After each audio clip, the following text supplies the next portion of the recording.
The dust devil swirled across the barren ground like a ghost dancing in the afternoon heat.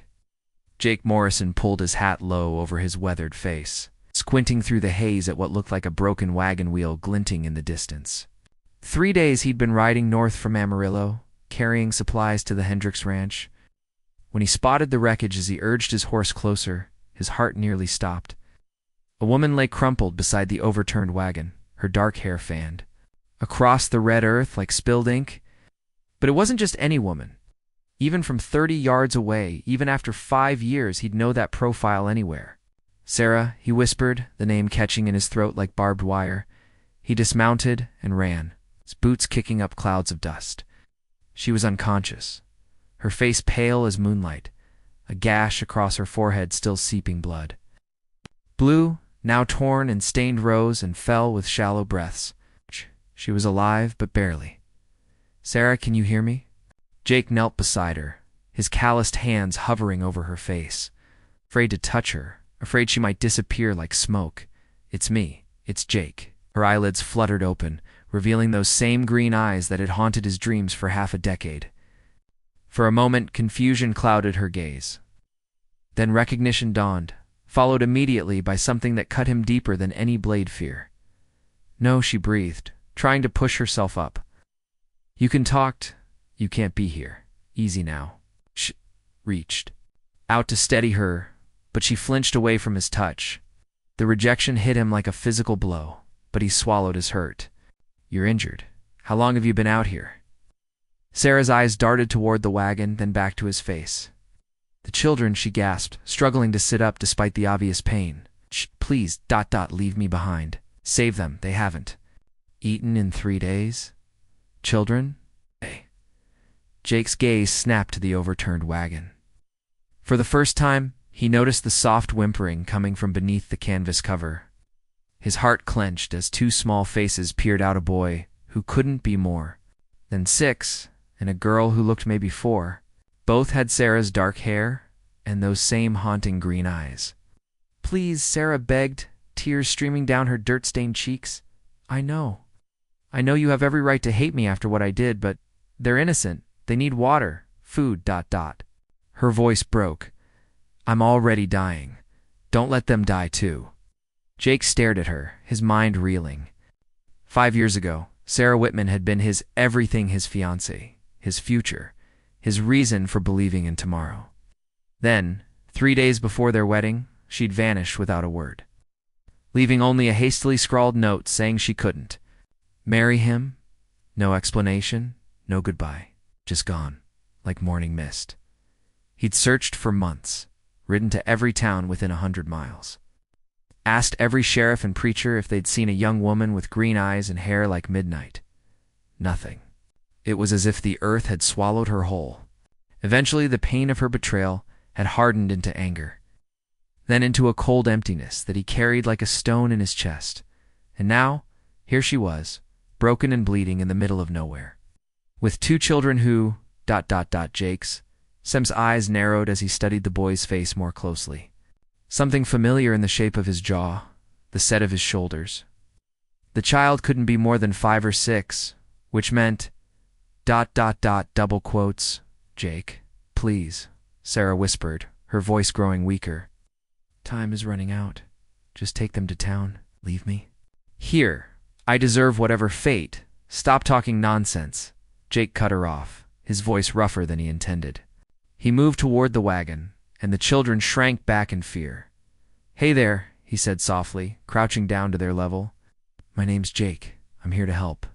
The little girl whimpered and buried her face in the boy's shoulder. The boy, brave despite his obvious terror, lifted his chin and stared Jake down with eyes far too old for his young face.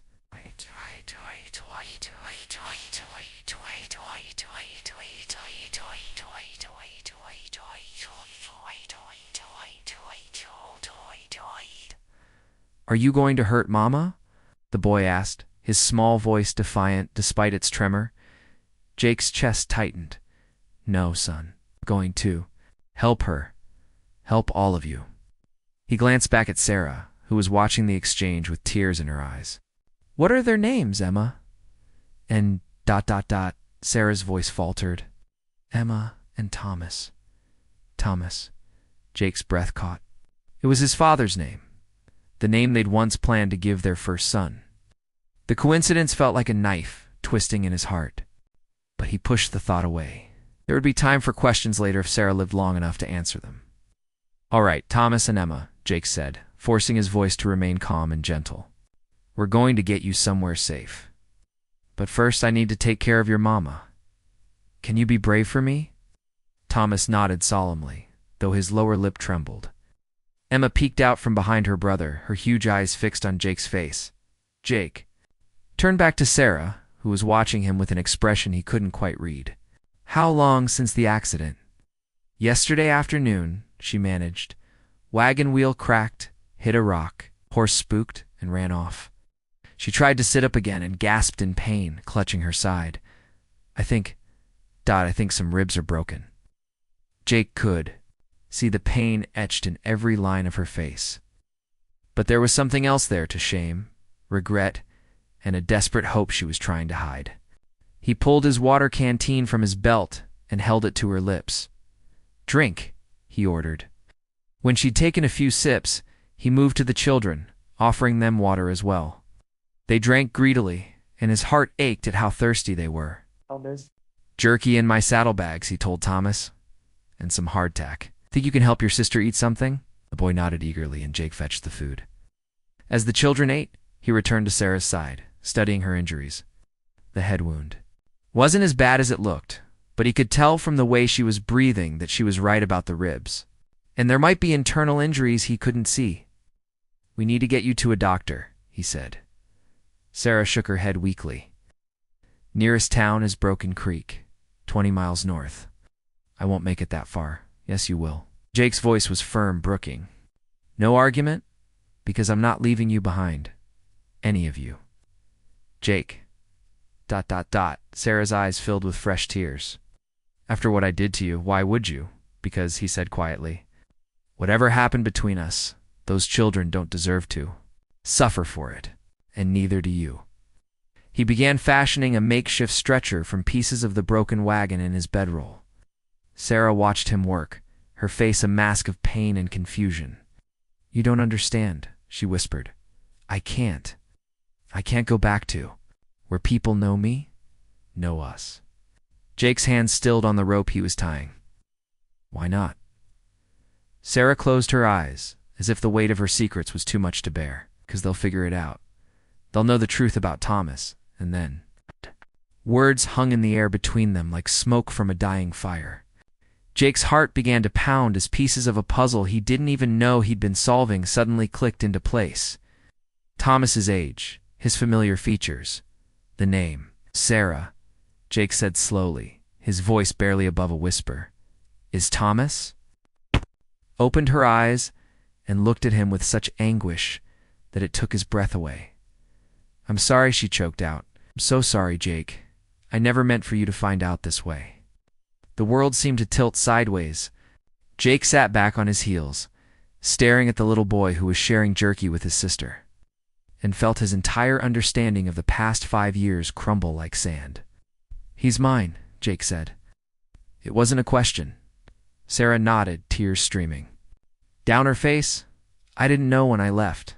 I thought it was better if you believed I just didn't love you enough to stay. I couldn't let you sacrifice your dreams for a woman who might die in childbirth, who might leave you with nothing but heartbreak. So you left me with heartbreak anyway. The words came out harsher than Jake intended, but he was reeling, trying to process the magnitude of what she'd hidden from him. I thought it would be easier, Sarah whispered. I thought if you hated me, you could move on, find someone better, someone who wouldn't burden you with burden. Jake's voice cracked like a whip. Our child would have been a burden? No. Sarah tried to sit up, gasping in pain. Never that. Thomas is the light of my world. But Jake, you had dreams of going east, of studying law, of making something of yourself. I couldn't trap you in a life you never chose. Jake stared at her, his mind spinning. So you chose for me. You decided what I wanted, what I could handle without ever asking. I was 18 years old and scared out of my mind, Sarah shot back, some of her old fire flickering in her eyes. My mother died in childbirth. My sister, too. I thought I was going to die, and I couldn't bear the thought of you watching it happen, of you being left alone with a baby you never planned for. But you didn't die. No, she said quietly. I didn't. But by then it was too late. You were gone. I heard you'd left town. Gone. Children? Jake's gaze sharpened. Emma isn't mine.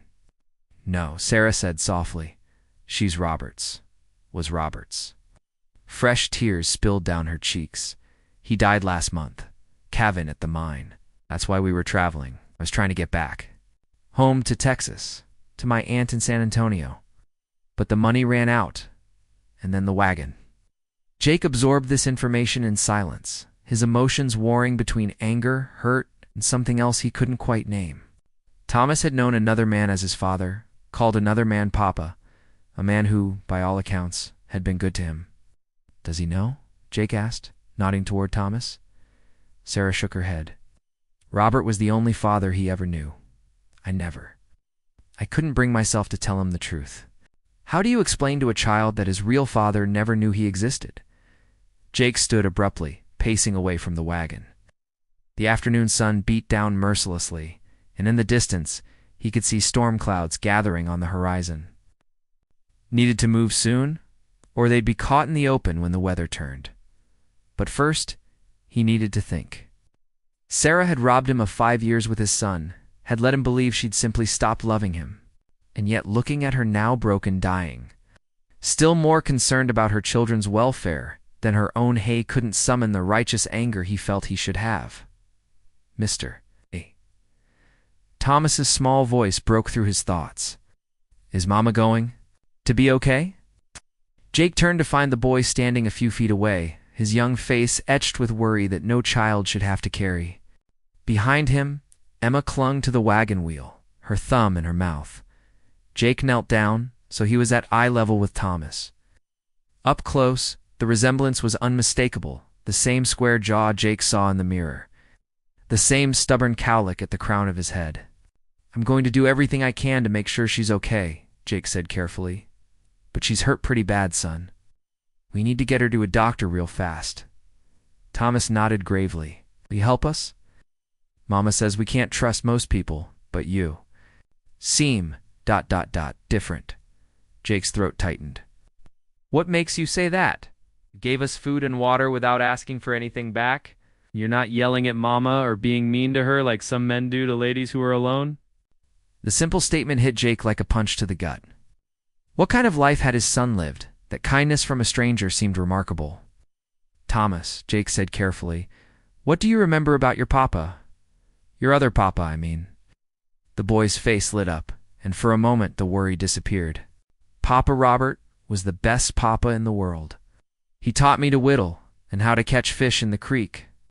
He always smelled like pipe tobacco and leather, and he could carry both Emma and me at the same time. Thomas's expression grew sad. I miss him a lot. Jake swallowed hard. Part of him wanted to hate Robert Hayes, the man who had raised his son. But how could he hate a man who had clearly loved Thomas, who had given him happy memories and security when his real father was nowhere to be found? He sounds like a good man, Jake said honestly. The best, Thomas agreed. Mama says he's watching over us from heaven now, making sure we stay safe. Jake glanced back at Sarah, who was watching the exchange with tears streaming down her face. Thunder rumbled in the distance, and the first fat raindrops began to fall. All right, Jake said, standing and lifting Thomas onto his shoulders. We need to move. Storm's coming, and we need to get your mama to that doctor. The journey to Broken Creek was a nightmare that seemed to stretch on forever. Jake had rigged the makeshift stretcher between his horse and a mule he'd found wandering near the THE. Probably Sarah's pack animal that had wandered back after the accident. Sarah drifted in and out of consciousness, her breathing growing.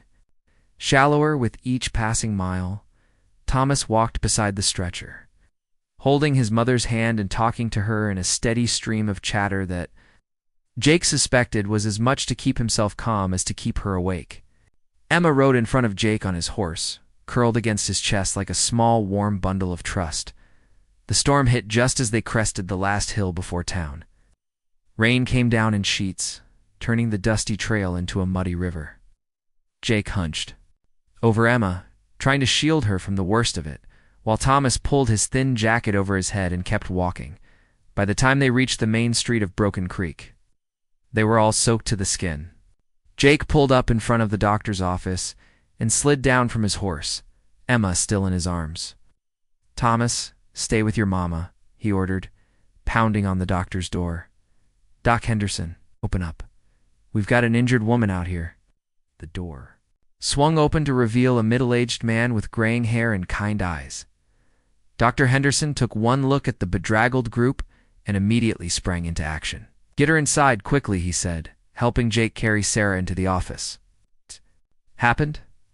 "Wagon accident," Jake explained tersely as they laid Sarah on the examination table.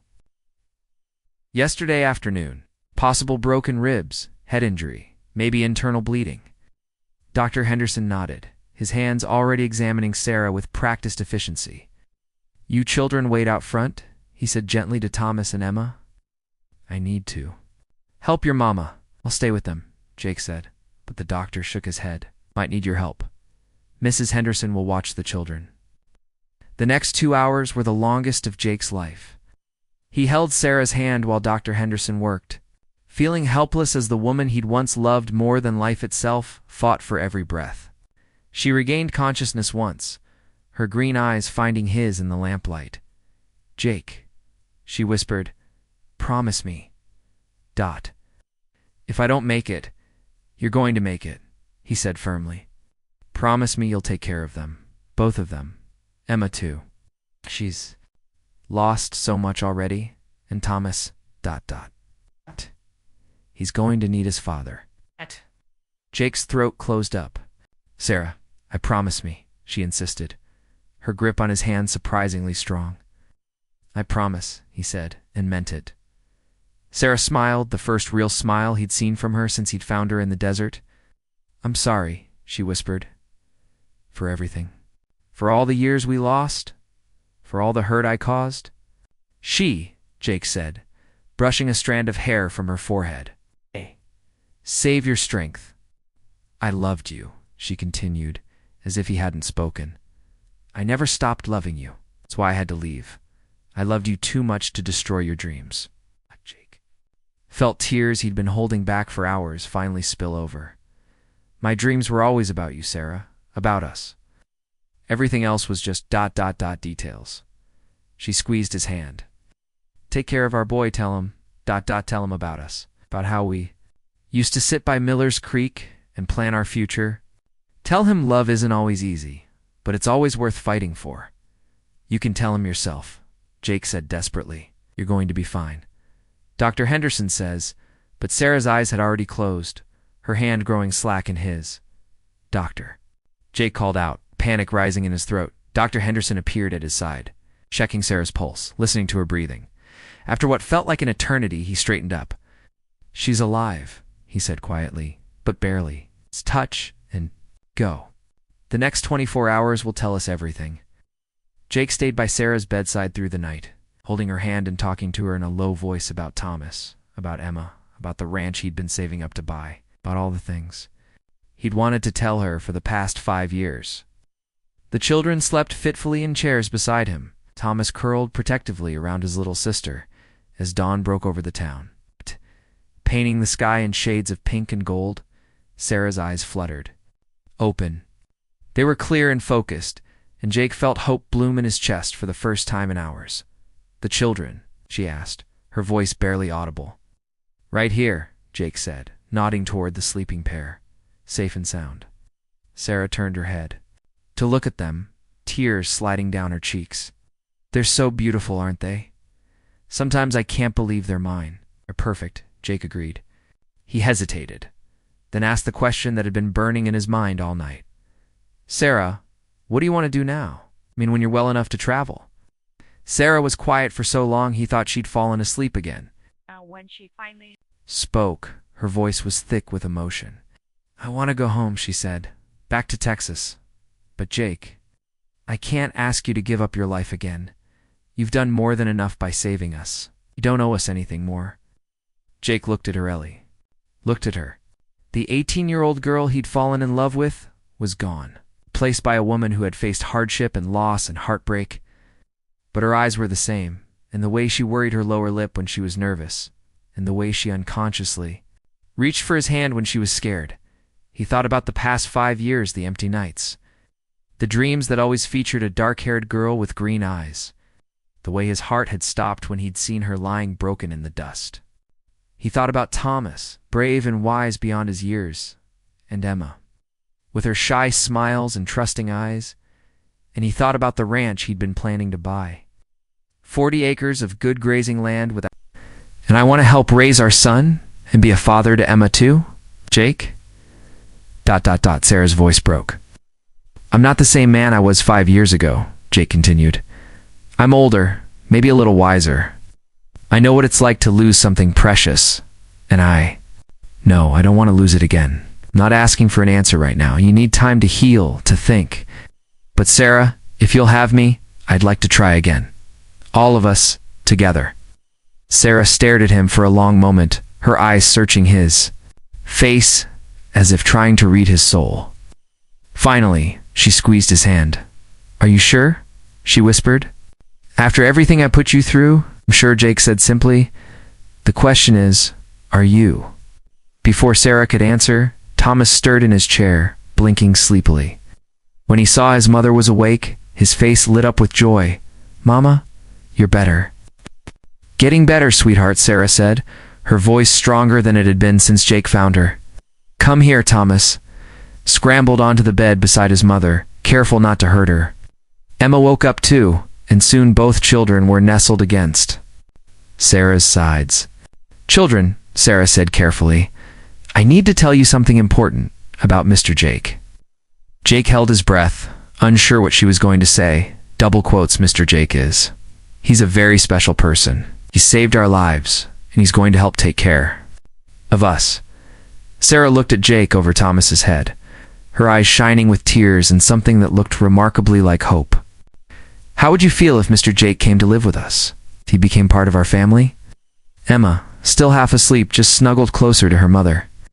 But Thomas sat up, studying Jake with those two serious eyes.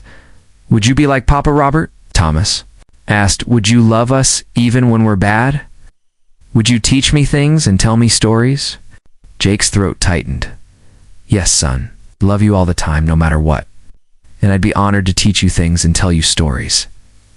Thomas considered this gravely. Would you make Mama happy? She's been sad a lot since Papa Robert went to heaven. Jake looked at Sarah, whose face was radiant despite the tears streaming down her cheeks. I'd spend every day trying to make your mama happy, he promised. Thomas nodded solemnly. Then, to Jake's amazement, the boy scrambled off the bed and walked over to him, looking up with his father's eyes. Then I think it would be good if you stayed, Thomas said formally. As if he were a grown man making an important business decision. We need someone to take care of us, and Mama smiles when she looks at you. Jake knelt down and pulled Thomas into a hug, his heart so full he thought it might burst. Over the boy's shoulder, he saw Sarah watching them with a look of pure love and gratitude. Is that a yes? Jake asked her softly. Sarah smiled through her tears. It's the same radiant smile that had captured his heart 7 years ago by Miller's Creek. That's a yes, Jake Morrison. Right. If you're brave enough to take on a ready-made family, then yes. 1,000 times yes. 6 months later, Jake stood on the porch of their ranch house, watching the sunset paint the sky in brilliant shades of orange and purple. The 40 acres were even more beautiful than he'd imagined, with rolling hills dotted with cattle and a creek that sang sweetly as it wound through the pasture. Sarah emerged from the house, moving carefully but without pain for the first time. Since he'd found her, she'd made a full recovery, though Dr. Henderson had warned it would be a long road. She came to stand beside Jake, slipping her hand into his. Thomas is finally asleep, she said. He made me read The Three Little Pigs. Twice, I think he's testing to see if our house is strong enough to keep the wolves out. Jake smiled. Out. And what did you tell him? I told him this house was built by his papa, so of course it's strong enough. They stood in comfortable silence, watching the stars begin to appear in the darkening sky. Emma was playing with her rag doll in the yard, humming a tuneless song, and making up stories about princesses and cowboys. "Jake," Sarah said quietly. Do you ever regret it? Giving up your dreams of going east, becoming a lawyer?" Jake turned to look at his wife. They'd been married for 3 months now, and he still got a thrill every time he thought the word. Her hair was longer now, shining in the twilight, and the shadows that had haunted her eyes were finally starting to fade. "Sarah," he said, pulling her closer, "I told you once that my dreams were always about you, about us. This ranch, our children, the life we're building together, this is my dream. Everything else was just a detour." Even when Thomas calls you Mr. Jake instead of Papa, Jake's smile was gentle. "He'll come around. Robert was his father for 4 years. I don't expect to replace those memories, nor would I want to. But someday, when he's ready, I hope he'll let me be his papa too." As if summoned by their conversation, Thomas appeared in the doorway, rubbing his eyes. "I had a bad dream," he announced. Sarah started to go to him, but Jake touched her arm gently. "Let me." Jake walked over to Thomas, who looked up at him with sleepy, trusting eyes. "What was the dream about, son?" "The wagon was breaking again, and Mama was hurt, and you weren't there to save us," Thomas said, his lower lip trembling. Jake scooped the boy up in his arms, marveling as always at how perfectly Thomas fit against his chest. "Well, that's not going to happen," Jake said firmly. "You know why?" "Why?" "Because I'm not going anywhere ever. I'm going to be right here, taking care of you and Emma and your mama for as long as you'll let me." Thomas pulled back to study Jake's face seriously. "Promise?" "I promise," Jake said. "Cross my heart and hope to die." Thomas giggled at the familiar phrase, then grew serious again. "Mr. Jake, can I ask you something?" "Anything did you know my other papa? My first papa? Before Papa Robert?" Jake's breath caught, but he kept his voice steady. "Why do you ask?" "Duh. Because sometimes Mama looks at you like she's remembering something sad and happy at the same time. And sometimes you look at me like..." Thomas struggled for the words. "Like you're seeing someone else too." Jake exchanged a glance with Sarah, who had moved closer to listen. They'd agreed to wait until Thomas was older to tell him the truth. But now Jake wondered if they'd underestimated the boy's perceptiveness. "Thomas," Jake said carefully, "would it be okay with you if I told you a story about a cowboy who loved a beautiful lady very much?" Thomas nodded eagerly, settling more comfortably in Jake's arms. "Well, once upon a time, there was a cowboy who thought he had his whole life figured out. He was going to marry the most wonderful woman in the world, and they were going to live happily ever after. But sometimes," Jake continued, his voice growing softer, "life doesn't go the way we plan. Sometimes people make difficult choices because they think it's the right thing to do, even when it breaks their hearts." "What happened to the cowboy?" Thomas asked. "For a while he was very sad and very angry, thought the lady didn't love him anymore. But then, one day he found her again, and he learned that she had loved him all along. She'd just been scared and trying to protect him. And did they live happily ever after then?" Jake looked at Sarah, whose eyes were bright with tears. "They're working on it," he said gently. "Every single day, they're working on their happy ending." Thomas was quiet for a moment, processing this information with the seriousness that seemed to come naturally to him. Finally, he asked the question Jake had been both dreading and hoping for. "Mr. Jake, are you my first papa?" The words hung in the air like stars, bright and beautiful, and impossible to take back. Jake felt his throat close up, and he had to swallow several times before he could speak. "Yes, son," he whispered. "I'm your first papa." Thomas studied Jake's face intently as if he were memorizing it. I thought so. He said matter-of-factly, "I have your hands." I'll wait. "And Emma says I make the same face you do when I'm thinking hard." Jake laughed, a sound caught somewhere between joy and tears. "Is that okay with you?" Thomas considered this gravely. "Papa Robert was the best papa in the world," he said finally. "But I think maybe you could be the best papa in the world too. Different, but still the best." "Oh, Thomas," Jake breathed, pulling his son close. I love you so much. Love you too. ... Papa Jake. The words were soft, tentative, but they hit Jake with the force of a thunderbolt. He buried his face in Thomas's hair, overwhelmed by the magnitude of love he felt for this brave, wise little boy who had just given him the greatest gift imaginable. Sarah appeared beside them, rapping. It was messier, more complicated, built on a foundation of loss and heartbreak and hard-won forgiveness. Oh.